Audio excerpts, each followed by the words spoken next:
కాంగ్రెస్ ఏం చెప్తుంది? స్వతంత్రం మేమే తెచ్చేసాం, గాంధీ మా అధ్యక్షుడిగానే చేశాడు, నెహ్రూ మావాడే, ఆ నెహ్రూ వారసత్వమే నడుస్తుంది అన్న అన్నీ చెప్తారు కదా. రాజ్యాంగం కూడా మా వాళ్ళే రాశారని చెప్తారు కదా. మరి అదే రాజ్యాంగాన్ని, నెహ్రూ రాసిన రాజ్యాంగాన్ని వందల సార్లు సవరణ చేసింది కాంగ్రెస్ పార్టీ. అంటే అందులో తేడాలు ఉన్నాయా, కాలానుగుణంగా మారినాయా అంటే మనం కాలానుగుణంగానే మారినాయి అని అందాం.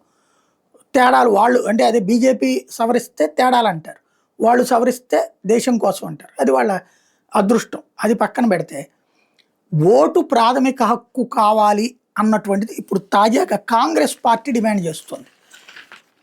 ఓటు ప్రాథమిక హక్కుగా మార్చాలని కాంగ్రెస్ పార్టీ డిమాండ్ చేసింది. ఇంతకీ మరి వాళ్ళకి అప్పుడు తెలియలేదా రాజ్యాంగం రాసేటప్పుడు ప్రాథమిక హక్కులేంటి, ప్రాథమిక విధులేంటి అని? పోనీ మధ్యలో రాజ్యాంగాన్ని మొత్తాన్ని సంకనాకిచ్చేసి ఎమర్జెన్సీ పెట్టా, ఎమర్జెన్సీలో రాజ్యాంగంలోకి తీసుకొచ్చి సోషలిజము సెక్యులరిజం అని పెట్టింది కదా ఇందిరమ్మ. అప్పుడు తెలియలేదా ఓటు ప్రాథమిక హక్కు అని? ఓటు వల్లనే కదా ఓడిపోయింది. మరి అప్పుడు తెలియలేదా ఓటు ప్రాథమిక హక్కు అని? ఇవాళ తెలిసిందా ఓటు ప్రాథమిక హక్కు అని? దమ్ముంటే అందరూ కలిసి కూర్చుని బీజేపీని కూడా అడగండి, మీరు అడగండి, ఆ కాక్రోచ్లు అడగండి, ఆమ్ ఆద్మీ పార్టీ అడగండి, ప్రతి బీజేపీ అభిమాని కూడా అడుగుతాడు.